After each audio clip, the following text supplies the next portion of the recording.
Students अस्सलाम वालेकुम। हम पढ़ रहे हैं फर्स्ट ईयर फिजिक्स, ठीक है, चैप्टर 2 स्केलर वेक्टर।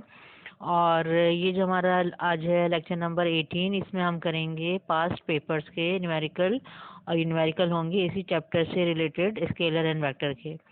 तो आज हम करेंगे न्यूमेरिकल्स, ठीक है। कौन सा ईयर है? ठीक है, 2001, 2002 एंड 2003, ठीक है। इसके यानी कि हर साल का एक एक न्यूमेरिकल है, तो हम 3 न्यूमेरिकल्स यहाँ पे करेंगे। अब ये देखें 2001 में क्या न्यूमेरिकल आया था इस चैप्टर का, चैप्टर 2 का। An object moves along a straight line from 3 to -6। एक पॉइंट है, इसके कोऑर्डिनेट दिए हुए हैं XYZ, ठीक है। 2, 14, 13, 9, ठीक है। ये दूसरा पॉइंट है, इसके कोऑर्डिनेट दिए हुए हैं, ठीक है, XYZ। When a uniform force F is equal to 4I plus J plus 3K acts on it, find the work done and the angle between force and displacement। ठीक है, तो एक पॉइंट जो है, पहला पॉइंट जो है, ठीक है, इसको हम P1 से रिप्रेजेंट कर लेते हैं 3, 2, -6 को। और दूसरा पॉइंट जो है, ठीक है, इसको हम P2 से रिप्रेजेंट कर लेते हैं 14, 13, 9। अब ये जो पॉइंट है, इनके हम पोजीशन वेक्टर लिख रहे हैं, ठीक है। P1 का जो पोजीशन वेक्टर है वो R1 है, ठीक है। और आपको पता है कि हम R1 जो है, R जो है कैसे लिखते हैं, XI प्लस, ठीक है, YJ प्लस ZK। तो यहाँ पर हम इन्हें 3, 2, -6 का पोजीशन वेक्टर बना लिया, 3I प्लस 2J-6K। इसी तरह से हम सेकंड पॉइंट का पोजीशन वेक्टर बना लेंगे, ठीक है, R2, ठीक है। R2 आएगा हमारे पास 14I plus 13J plus 9K। ये आ गया हमारे पास P2 का पोजीशन वेक्टर। अब आप फिगर में देख लें, ठीक है, कि हमारे पास P1 जो है, ठीक है, ये पॉइंट है, P2 ये पॉइंट है। P1 का पोजीशन वेक्टर होता है जिसकी टेल ओरिजिन से अटैच होती है, ये R1 है, ये R2 है, ठीक है। और जो है ऑब्जेक्ट मूव कर रहा है फ्रॉम P1 टू P2, ठीक है, यानी जो हमारा डिस्प्लेसमेंट है वो है, ठीक है, फ्रॉम P1 टू P2। इसको हम D से रिप्रेजेंट कर रहे हैं। और जो हमने थ्योरी पढ़ी थी, तो ये था हमारे पास, ठीक है, स्मॉल r, यानी कि difference of two position vector, ठीक है। फिर हमें फोर्स गिवन है, फोर्स हमने लिख ली। हमें वर्क डन कैलकुलेट करना है W, और ठीक है, एंगल हमें कैलकुलेट करना है बिटवीन F एंड D, यानी फोर्स एंड डिस्प्लेसमेंट, ठीक है, थीटा हम मालूम करेंगे। अब यहाँ पे ये देखिए कि वर्क डन का फॉर्मूला क्या होता है हमारे पास, ठीक है, F.D, ठीक है। वर्क डन जो होता है हमारे पास F.D होता है। डी हम कैसे कैलकुलेट करेंगे? अब ये देखें कि ऑब्जेक्ट जो है मूव कर रहा है, ठीक है, from P1 to P2। P1 का देखें आपके पास, जो आपके पास समझ लें कि पोजीशन वेक्टर है वो है आपके पास R1, और P2 का वेक्टर है R2, ठीक है। तो मैंने कहा था जिस पॉइंट से जिस पॉइंट की तरफ मूव करेगा पहले आप वो लिख लें। उसके बाद आपको क्या करना पड़ता है, इस तरह से आपको सब्ट्रैक्शन करनी पड़ती है, यानी कि आप R2 में से R1 माइनस करेंगे तो आपके पास ये D आ जाएगा, ठीक है, जो हमने पहले R का मेथड देखा था। तो D होगा हमारे पास R2 माइनस, ठीक है, R1, ठीक है। इस तरह से आप जो है इसको मालूम कर लेंगे ये। तो हमने D का देखें अब क्या लिख रहे हैं फॉर्मूला, D का हम लिख रहे हैं R2 माइनस R1, ठीक है। ये D है हमारे पास, ठीक है, D है हमारे पास R2 माइनस R1। R2 का वेक्टर लिखा है मैंने, ठीक है, माइनस R1 का वेक्टर लिखा है मैंने।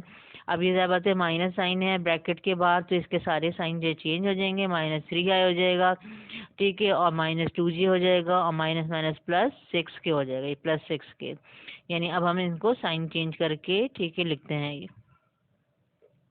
ठीक है। ये साइन चेंज करके मैंने लिखा है 14i plus 13j plus 9k, और ये साइन चेंज हो गए, -3i -2j प्लस 6k।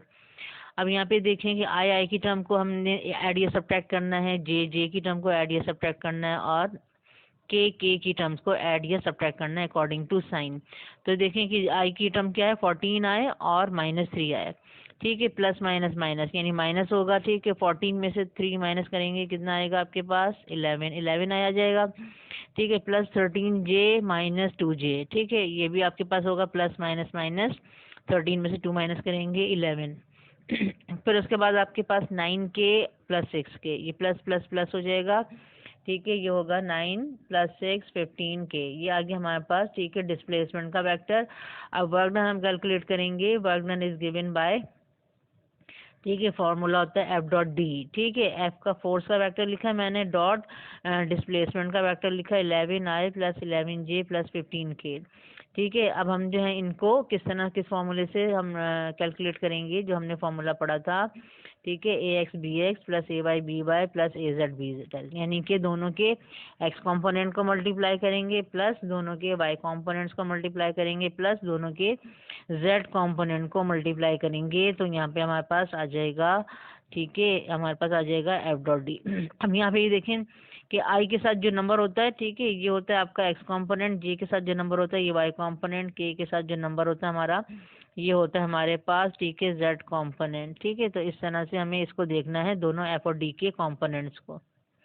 तो यहाँ पे हमने उसी तरह मल्टीप्लाई करना है, ठीक है, दोनों के एक्स कॉम्पोनेंट मल्टीप्लाई किए यानी 4 मल्टीप्लाई बाई 11 प्लस दोनों के वाई कॉम्पोनेंट्स मल्टीप्लाई किए 1 मल्टीप्लाई बाई 11 प्लस, ठीक है, दोनों के जेड कॉम्पोनेंट्स मल्टीप्लाई किए 3 मल्टीप्लाई बाय 15। ठीक है, 11 मल्टीप्लाई बाय 4 कितना होगा 44, 11 1 मल्टीप्लाई करेंगे 11 और 3 को 15 से मल्टीप्लाई करेंगे 45। इन सबको ऐड करेंगे तो आपके पास आ जाएगा 100। ये वर्क डन आ रहा है तो हमें वर्क का यूनिट पता है जूल, तो हमने यहाँ पे, ठीक है, जे लिखा है 100 जूल, वर्क डन है 100 जूल। अब थीटा के लिए देखें हम फॉर्मूला यूज़ करेंगे डॉट प्रोडक्ट, इससे पहले भी हम यूज़ कर चुके हैं। ठीक है, अगर दो वेक्टर्स के बीच में आपको एंगल फाइंड करना है तो हम डॉट प्रोडक्ट यूज़ करते हैं। तो आपको, ठीक है, फोर्स और डिस्प्लेसमेंट के बिटवीन एंगल फाइंड आउट करना है तो आप जो है फोर्स और डिस्प्लेसमेंट का ही डॉट प्रोडक्ट लेंगे। एफ डॉट डी क्या होगा, एफ डी कॉस थीटा, जैसे ए डॉट बी क्या होता है, ए बी कॉस थीटा। अब कॉस थीटा को एक साइड पे रखें और एफ डी को आप डिनोमिनेटर में ले जाएं। ठीक है, देखें क्या आएगा, cos theta is equal to F dot D divide by F D. ठीक है, अब ऊपर जो है, ठीक है, ये आपका क्या आ रहा है, ये डॉट प्रोडक्ट ऑफ एफ और डी है। ठीक है, जो कि हमने अभी कैलकुलेट किया वर्क डन। ठीक है, यानी कि एफ डॉट डी की जगह हम क्या करेंगे, वर्क की वैल्यू रख देंगे 100। ठीक, और यहाँ पर नीचे जो है आपके पास ये फोर्स का जो वेक्टर है इसका मैग्नीट्यूड है और ये जो डिस्प्लेसमेंट का वेक्टर है इसका मैग्नीट्यूड है, यानी ये हमें अभी मालूम करना है, हमने नहीं मालूम किया है। तो मैग्नीट्यूड ऑफ फोर्स जो है, ठीक है, हम मालूम करने जा रहे हैं। ठीक है, F is equal to under root F X square plus F Y square plus F Z square. ठीक है, अब फोर्स के कंपोनेंट्स आपके पास क्या आते हैं, फोर्स का कंपोनेंट देख लें। ठीक है, फोर्स का जो आपका वेक्टर था, ठीक है, हमारे पास ये था, हमारे पास 4i प्लस जे प्लस 3 के, तो कंपोनेंट्स क्या हैं 4 1 3। ठीक है, अब ये आपको लिखना है 4 1 3। ये हमने लिखे 4 square plus 1 square plus 3 square, squaring कर लेंगे 4 का स्क्वायर 16, 1 का स्क्वायर 1, 3 का स्क्वायर 3 3 ज़ा 9। ठीक है, स्क्वायर करने के बाद आपने ऐड किया, ये आ गया आपके पास अंडर रूट 26। ठीक है, अब इसको ऐसे ही छोड़ देंगे। ठीक है, आगे हम देखें स्क्वायर रूट बाद में ले लेंगे ये। अब हम मैग्नीट्यूड ऑफ डी हम जो है, ठीक है, फाइंड आउट कर रहे हैं, इसका फॉर्मूला बनेगा, ठीक है, under root D X square plus D Y square plus D Z square. ठीक है, यहाँ पे देखें डी के कंपोनेंट्स देख लें दोबारा। ठीक है, डी के कंपोनेंट्स हमारे पास यहाँ पर आएंगे 11 11 और 15। ठीक है, ये हमारे पास आएंगे ये। ठीक है, ये डी का जो है एक्स कंपोनेंट है, ये डी का वाई कंपोनेंट है और ये डी का जेड कंपोनेंट है। ठीक है, इसको हम, ठीक है, वैल्यू पुट करेंगे आगे। ठीक है, अब मैंने यहाँ पर जो है देखें वैल्यू पुट की है और फिर स्क्वायरिंग की है। 11 का स्क्वायर 121 और 15 का स्क्वायर होता है 225। इन सबको ऐड किया तो इसका डी का जो मैग्नीट्यूड आ रहा है अंडर रूट 467। ठीक है, अब थीटा के लिए वही फार्मूला यूज़ कर रहे हैं जो हमने लिखा था पहले, cos theta is equal to F dot D divided by F D. ठीक है, यहाँ पे अब हम सब वैल्यूज पुट कर देंगे। ठीक है, एफ डॉट डी यानी वही हमारे पास वर्क डन का जो आंसर आया था 100 और यहाँ पर डिवाइड कर रहे हैं हम फोर्स का मैग्नीट्यूड अंडर रूट 26 और डी का मैग्नीट्यूड आया है अंडर रूट 467। यहाँ पर आप 100 को डिवाइड करेंगे पहले अंडर रूट 26 से, जो आंसर आएगा फिर उसको डिवाइड करेंगे अंडर रूट 467 से, जो आपके पास आएगा 0.9075। ठीक है, अब थीटा कैलकुलेट करना है, कॉस दूसरी साइड पे जाएगा, कॉस इनवर्स हो जाएगा, तो ये होगा कॉस इनवर्स 0.9075। एंगल देखेंगे। ठीक है, कॉस इनवर्स कैसे लेते हैं, ठीक है, शिफ्ट की प्रेस करेंगे फिर कॉस की प्रेस करेंगे, कॉस इनवर्स आ जाएगा। ठीक है, फिर आगे आप वैल्यू लिख देंगे 0.9075, फिर आप इक्वल कर देंगे तो आपके पास एंगल आ जाएगा 24.8 और 8 के आगे भी डिजिट्स आएंगे, मैंने राउंड ऑफ कर लिया है। तो ये आंसर आ रहा है हमारे पास थीटा 24.8 डिग्री। ठीक है, यह है angle between force and displacement.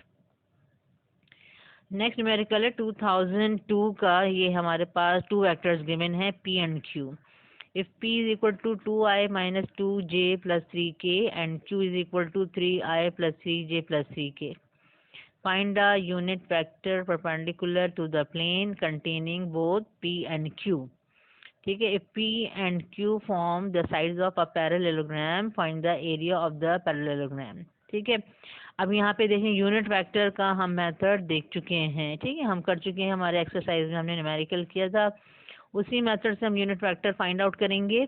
और एरिया पैरेललोग्राम कैसे करेंगे, हमने जो क्रॉस प्रोडक्ट पढ़ा था वेक्टर प्रोडक्ट में, हमने देखा था कि उसकी फिजिकल सिग्निफिकेंस क्या होती है कि अगर दो वेक्टर हैं आपके पास, ठीक है, और वो एक पैरेललोग्राम की, ठीक है, दो साइड्स को रिप्रेजेंट कर रहे हैं, तो उस पैरेललोग्राम का जो एरिया होगा वो किसके इक्वल होगा, मैग्नीट्यूड ऑफ, ठीक है, vector product of to vectors.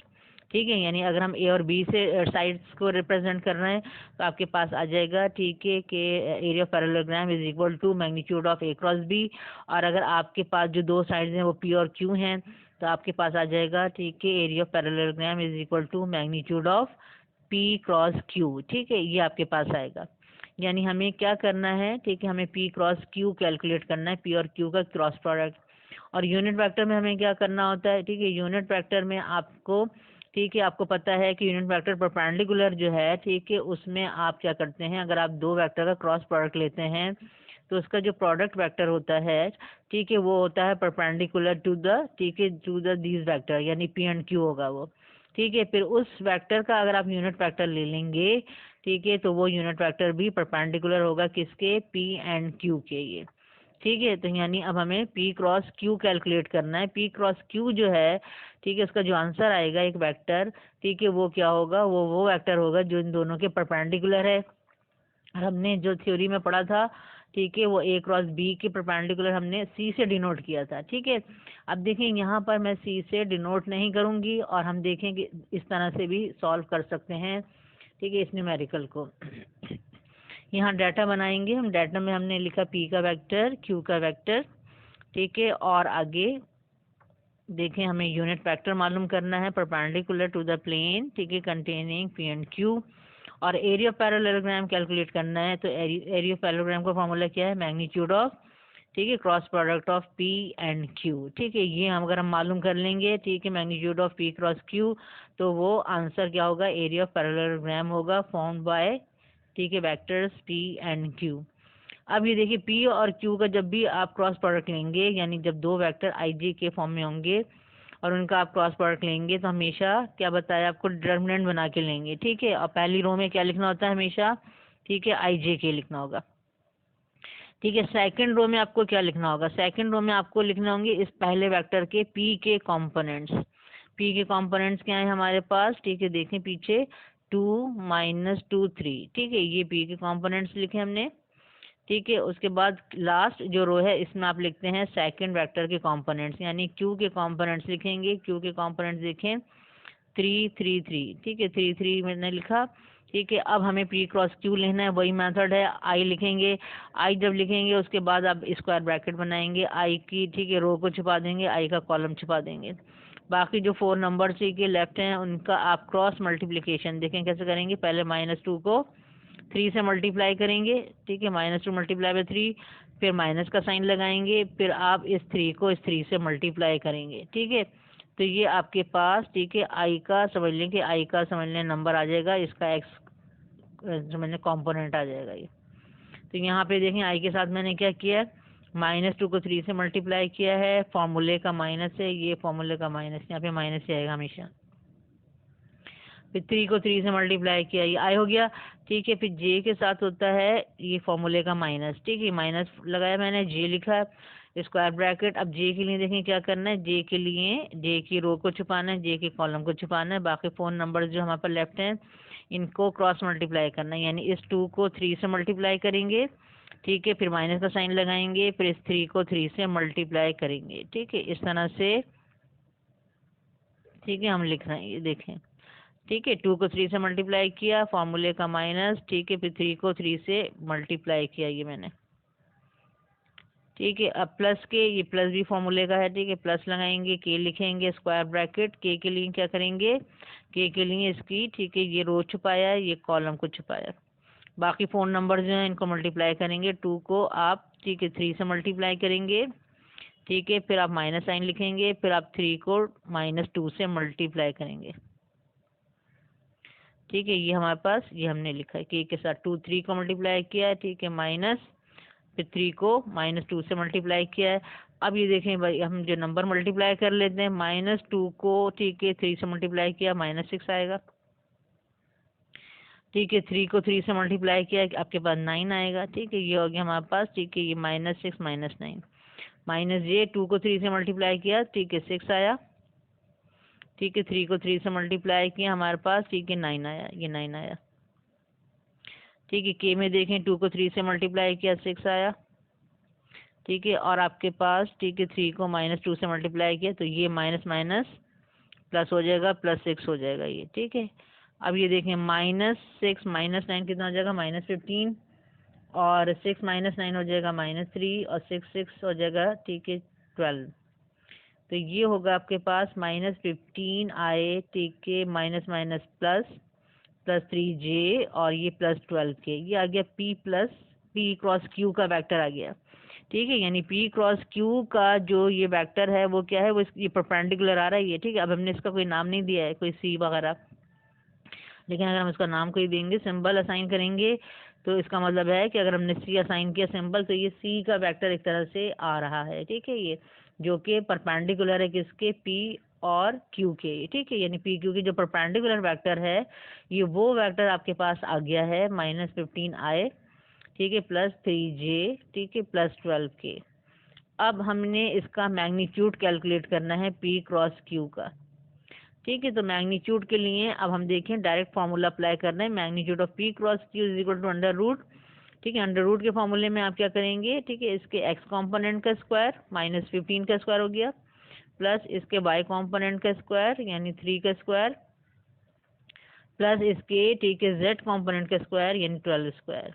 ठीक है, -15 का स्क्वायर 225, 3 का स्क्वायर 9, 12 का स्क्वायर 144, सबको ऐड किया अंडर रूट 378।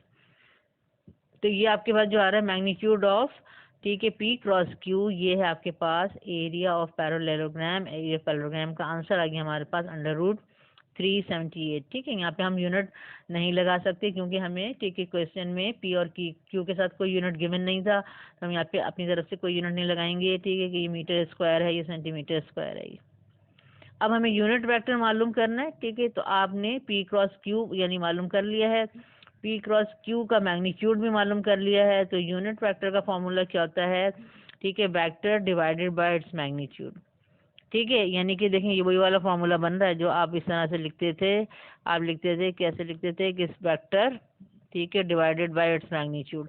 अब हमने ज़्यादा इसको सिंबल असाइन नहीं किया है। P क्रॉस Q का जो रिजल्टेंट वेक्टर आ रहा है, जो आपने प्रोडक्ट आएगा, उसको हमने अगर C सिंबल असाइन करते तो आपके पास ऊपर C का वेक्टर आता है और नीचे क्या आता है, C का ठीक है मैग्नीट्यूड आता है। ठीक है, तो इसी तरह से हमने इसको डायरेक्ट हम लिख रहे हैं, इस तरह हम कर सकते हैं। यहाँ पर हमारे पास P क्रॉस Q का जो वेक्टर आया वो ऊपर लिखा हमने -15i +3j +12k, और नीचे जब ये हमने मैग्नीट्यूड कैलकुलेट किया है ये हमने लिखा अंडर रूट 378। इसके आगे एक स्टेप और करना होता है, इन्हें हमें सेपरेट करके लिखना होता है, और आगे अगर कोई सिंप्लीफिकेशन होती है तो हम सिंप्लीफाई कर लेते हैं यानी कैंसिल आउट कर देते हैं। तो यहाँ पे देखिए कि हमने इसको सेपरेट करके लिखा है, अंडर रूट 378 LCM है, तो इनको अलग अलग करके सबके नीचे लिखेंगे। तो ये हो जाएगा यूनिट वेक्टर ठीक है -15 upon under root 378i +3 upon under root 378j +12 upon under root 378k। ये आ गया unit vector perpendicular to the plane containing P and Q। Next हमारे पास है 2003 का न्यूमेरिकल है, 2 forces of equal magnitudes are acting at a point. ठीक है, एक पॉइंट पर दो फोर्सेस एक्ट कर रही हैं, दो फोर्सेस हैं, तो F1 F2 हम कहेंगे, दोनों का मैग्नीट्यूड सेम है, equal. Find the angle between the two forces. ठीक है, हमें F1 और F2 के बिटवीन जो एंगल है जिसको हम थीटा से रिप्रेजेंट करना है, ठीक है, हमें वो एंगल फाइंड आउट करना है। when the magnitude of resultant is also equal to the magnitude of either of these forces। अब इन दोनों F1 F2 का जो रिजल्टेंट है यानी F1 F2 को जो ऐड करके सम करके ठीक है, बाय वेक्टर एडिशन। ठीक है, इनका जो रिजल्टेंट वेक्टर आ रहा है यहाँ पे हम इसको आर से डिनोट कर रहे हैं। और नॉर्मली हम जो है, ठीक है, अगर हमारे पास समझ लें कि रिजल्टेंट मालूम करना होता है तो हम उसको एफ से डिनोट करते हैं, लेकिन यहाँ पे अगर हम इसको एफ से डिनोट करेंगे तो सारे सिंबल सेम हो जाएंगे। तो यहाँ पे दो F1 F2 जो फोर्सेज हैं उनका रिजल्टेंट जो फोर्स है उसको हम आर से डिनोट कर रहे हैं। तो रिजल्टेंट फोर्स भी किसके इक्वल है? ठीक है, इन दो फोर्सेस में से किसी एक फोर्स के मैग्नीट्यूड के इक्वल है। अब दोनों फोर्सेस में से अगर F1 का मैग्नीट्यूड लें F तो भी, और ये F2 का मैग्नीट्यूड लें F तो भी, ठीक है, यानी R भी F के इक्वल है।